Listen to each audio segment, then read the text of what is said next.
আসসালামু আলাইকুম ভিউয়ার্স। বাংলাদেশের সর্বশেষ আপডেট সংবাদে আপনাদের স্বাগত। জানিয়ে দিব হাতে থাকা সর্বশেষ আপডেট বাংলা সংবাদ। প্রথমেই সংবাদ শিরোনাম। অন্তর্বর্তী সরকারের মেয়াদ অনির্দিষ্টকাল হতে পারে না বলেছেন খন্দকার মোশাররফ। এরপর জানিয়ে দিব বিজিবিকে টিয়ার শেল ও সাউন্ড গ্রেনেড ব্যবহারের অনুমতি। এদিকে মেডিকেল ভর্তিতে কোটা বাতিলের সিদ্ধান্ত রাষ্ট্রের বলেছেন প্রধান উপদেষ্টার বিশেষ সহকারী। আরও জানিয়ে দিব সালমান আনিসুল পলকসহ ১৬ জন নতুন মামলায় গ্রেফতার। সর্বশেষ জানিয়ে দিব কাঠগড়ায় দাঁড়িয়ে টিস্যু পেপারে চিঠি লিখলেন দীপুমণি। এতক্ষণ শুনছিলেন সংবাদ শিরোনাম, এবারে বিস্তারিত। তবে অনুরোধ থাকবে ভিডিওটিতে একটি লাইক করবেন এবং কমেন্ট করে জানিয়ে দিবেন কোন জেলা থেকে আপনি আমাদের এই ভিডিওটি দেখছেন। অন্তর্বর্তী সরকারের মেয়াদ অনির্দিষ্টকাল হতে পারে না বলেছেন খন্দকার মোশাররফ। বিএনপির স্থায়ী কমিটির সদস্য ও সাবেক স্বাস্থ্যমন্ত্রী ডক্টর খন্দকার মোশাররফ হোসেন বলেছেন, অন্তর্বর্তীকালীন সরকারের মেয়াদ অনির্দিষ্টকালের জন্য থাকে না। তাদেরকে সম্মানে বিদায় নিতে হলে জনগণের নির্বাচিত প্রতিনিধিদের কাছে ক্ষমতা হস্তান্তরের মাধ্যমে বিদায় নিতে হয়। সোমবার ২০ জানুয়ারি দুপুরে এক অনুষ্ঠানে তিনি প্রধান অতিথির বক্তব্যে এসব কথা বলেন। বিএনপির প্রতিষ্ঠাতা চেয়ারম্যান শহীদ প্রেসিডেন্ট জিয়াউর রহমানের ৮৯তম জন্মবার্ষিকী উপলক্ষে এই আলোচনা সভার আয়োজন করে ডক্টরস অ্যাসোসিয়েশন অব বাংলাদেশ। তিনি বলেন, একটি সুষ্ঠু নির্বাচনের আয়োজন করতে হবে যাতে করে মানুষ তাদের ভোটাধিকার প্রয়োগ করে জনপ্রতিনিধি নির্বাচিত করে দেশ পরিচালনা করতে পারে। তিনি বলেন, সংস্কার তো চলমান প্রক্রিয়া। আমরা সংস্কার প্রস্তাব দিয়েছি, সেগুলো বিবেচনা করে দ্রুত চূড়ান্ত করা হোক। দিন তারিখ ঠিক করে তো সংস্কার করা যায় না। অন্তর্বর্তীকালীন সরকারের কাজ সেটি নয়। সংস্কারের স্থায়ী সমাধানের জন্য অতি দ্রুত নির্বাচনের আয়োজন করে জনগণের কাছে ক্ষমতা হস্তান্তর করতে হবে। বিজিবিকে টিয়ার শেল ও সাউন্ড গ্রেনেড ব্যবহারের অনুমতি। বর্ডার গার্ড বাংলাদেশ বিজিবিকে টিয়ার শেল ও সাউন্ড গ্রেনেড কেনার অনুমতি দেওয়া হয়েছে। এগুলো তারা ব্যবহারও করতে পারবে বলে জানিয়েছেন স্বরাষ্ট্র উপদেষ্টা লেফটেন্যান্ট জেনারেল মোহাম্মদ জাহাঙ্গীর আলম চৌধুরী। সোমবার আইনশৃঙ্খলা সংক্রান্ত উপদেষ্টা কমিটির সভা শেষে আয়োজিত সংবাদ সম্মেলনে একথা জানান স্বরাষ্ট্র উপদেষ্টা।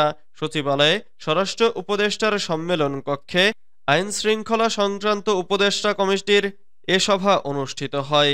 সীমান্ত পরিস্থিতি অনেকটা স্বাভাবিক আছে জানিয়ে স্বরাষ্ট্র উপদেষ্টা বলেন, অনেকে জানেন বিজিবি কেন সাউন্ড গ্রেনেড মারেনি বা কেন টিয়ার শেল মারেনি। এগুলো তো বিজিবির কাছে নেই। বিজিবির কাছে সব লেথাল অস্ত্র। এজন্য আমরা তাদের অনুমতি দিয়ে দিয়েছি এই জিনিসগুলো ক্রয় করতে।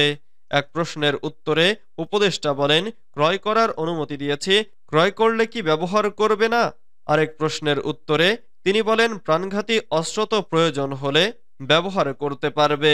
পরিস্থিতি অনুযায়ী সিদ্ধান্ত হবে কোন সময় কোনটা ব্যবহার করতে হবে। সীমান্তে অবস্থা এখন মোটামুটি স্থিতিশীল, বড় ধরনের কোনো সমস্যা নেই। সংশ্লিষ্ট আরেক প্রশ্নের উত্তরে জাহাঙ্গীর আলম চৌধুরী বলেন, ভারতের কাছে সাউন্ড গ্রেনেড আছে, ভারতের এটা খারাপভাবে নেওয়ার কোনো সুযোগ নেই।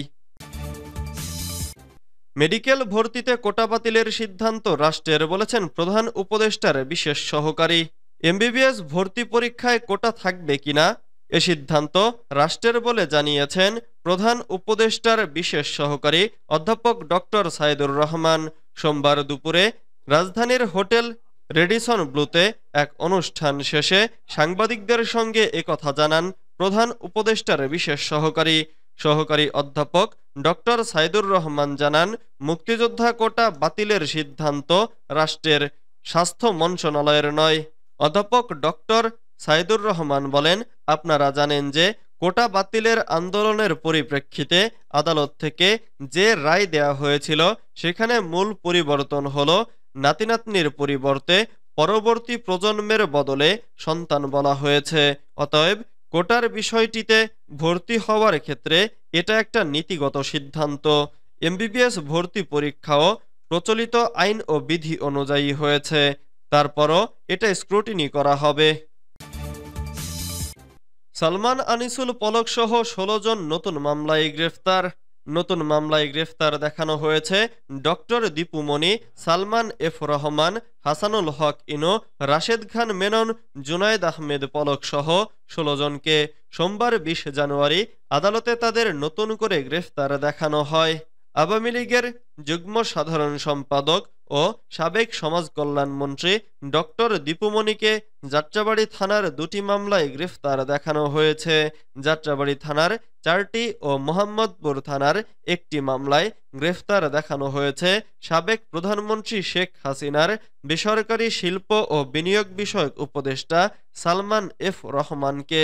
একই থানার ৫টি মামলায় গ্রেফতার দেখানো হয়েছে জাসদ সভাপতি ও সাবেক মন্ত্রী আনিসুল হক ইনো এবং বাংলাদেশের ওয়ার্কার্স পার্টির সভাপতি ও সাবেক মন্ত্রী রাশেদ খান মেননকে। যাত্রাবাড়ী থানার ৭টি, মোহাম্মদপুর থানার ১টি এবং খিলগাঁও থানার ১টি মামলায় গ্রেফতার দেখানো হয়েছে সাবেক আইনমন্ত্রী আনিসুল হককে।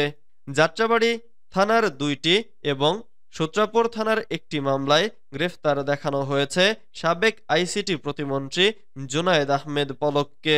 আদাবর থানার মামলায় নতুন করে গ্রেফতার দেখানো হয়েছে খাদ্যমন্ত্রী কামরুল ইসলামকে। কাঠগড়ায় দাঁড়িয়ে টিস্যু পেপারে চিঠি লিখলেন দীপু মনি। ঢাকার যাত্রাবাড়ী থানায় পৃথক দুটি হত্যা মামলায় সাবেক আইনমন্ত্রী আনিসুল হক, ওয়ার্কার্স পার্টির সভাপতি রাশেদ খান মেনন ও সমাজতান্ত্রিক দলের সভাপতি হাসানুল হক ইনুর ১০ দিনের রিমান্ড দেন আদালত। এছাড়া সাবেক প্রধানমন্ত্রীর বেসরকারি বিনিয়োগ ও শিল্প বিষয়ক উপদেষ্টা সালমান এফ রহমান ও পুলিশের সাবেক আইজিপি চৌধুরী আবদুল্লাহ আল মামুনকে ৫ দিনের রিমান্ডের অনুমতি দেয়া হয়। দুটি হত্যা মামলায় সাবেক শিক্ষামন্ত্রী দীপু মনিকেও গ্রেফতার দেখানো হয়। পুলিশের আবেদনের পরিপ্রেক্ষিতে ঢাকার চিফ মেট্রোপলিটন ম্যাজিস্ট্রেট আদালত সোমবার ২০ জানুয়ারি এ আদেশ দেন। এর আগে সকালে তাদেরকে কারাগার থেকে আদালতে হাজির করা হয়। পরে সকাল ৯:৩০টার দিকে আদালতে হাজির করা হয়। সকাল ১০টার দিকে জনাকীর্ণ আদালতে আনিসুল হক, সালমান এফ রহমান সহ অন্যদের দুটি মামলায় রিমান্ড আবেদনের শুনানি চলছিল। সে সময় আসামির কাঠগড়ায় দাঁড়িয়েছিলেন দীপু মনি। তার সামনে ছিলেন সাবেক সংসদ সদস্য এবিএম ফজলে কবির চৌধুরী। তার বাম পাশে দাঁড়িয়েছিলেন হাসানুল হক ইনু। দীপু মনির বাম হাতে কয়েকটি টিস্যু পেপার ছিল আর ডান হাতে কলম। এক পর্যায়ে দীপু মনি টিস্যুর ওপর কিছু লিখতে শুরু করেন। প্রায় ৫ মিনিট ধরে টিস্যু পেপারের ওপর চিঠি লিখেন দীপু মনি। কাঠগড়ার সামনে দাঁড়িয়ে থাকা আইনজীবীর পোশাক পরা এক ব্যক্তির হাতে দীপু মনি চিঠিটি তুলে দেন। এরপর ওই ব্যক্তি নিজের মুঠোফোনে চিঠির ছবি তুলে টিস্যু পেপার তার বাঁ হাতে ভাঁজ করে রাখেন।